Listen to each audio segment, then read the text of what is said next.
Stephanie White, wake up, snap out of it. Snap out of it. The expansion draft, you need to protect your players. You have just a few days left to do that. There's a lot of big business going on. We got teams getting sold, all types of stuff. You need to figure out how you're going to build the roster around Caitlin Clark. What are you going to do with Kelsey Mitchell? But no, I cannot believe Stephanie White is still running around, wasting time on a bunch of nonsense, and then had the nerve.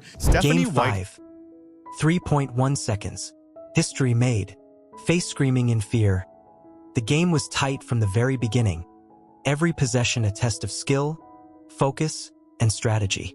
Martin had the ball and immediately found Caitlin Clark, who weaved through screens and defenders with astonishing agility. McNeil tried to make a move, but ran into Sonato, yet Clark maintained perfect balance and composure. It was one of those moments where magic happens effortlessly, and the crowd erupted in amazement at her precision and timing.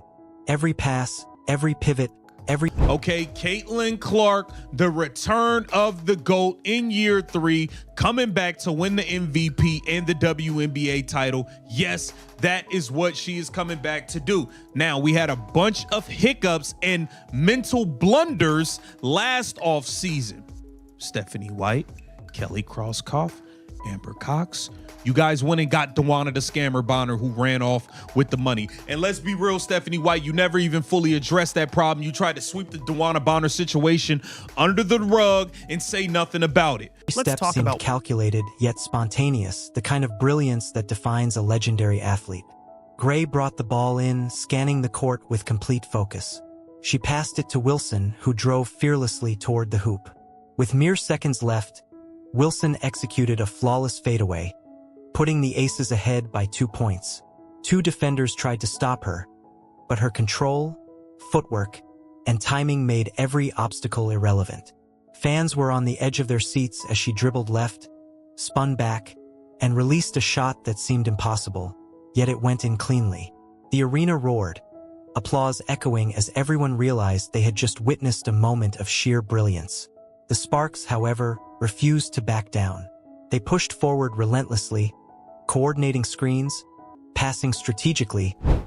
We got to look at an article, and Stephanie White had something to say that really just was mind-boggling for me.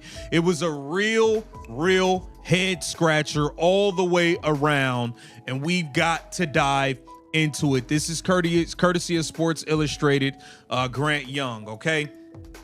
Now, it says, Stephanie White explains why South Carolina can't keep up with UConn. First of all, why the hell are you still talking about this college stuff? What are you doing? What are you doing? Why are you still talking? You went and did your gigs. What are we talking about here? What are we talking about here? You need to be focused on the Indiana Fever right now. You're more concerned with if South Carolina can have a competitive game with UConn. And challenging the Aces at every opportunity. Every player on the court knew the stakes. Each decision could determine the outcome of a championship. Nneka Agwamike made her mark with a championship-winning putback in the 2016 WNBA Finals, securing a historic victory for the Sparks after a 14-year gap. Every move, every play, every second counted, demonstrating the level of skill and composure required at the top of women's basketball. As the clock ticked down, tension filled the arena.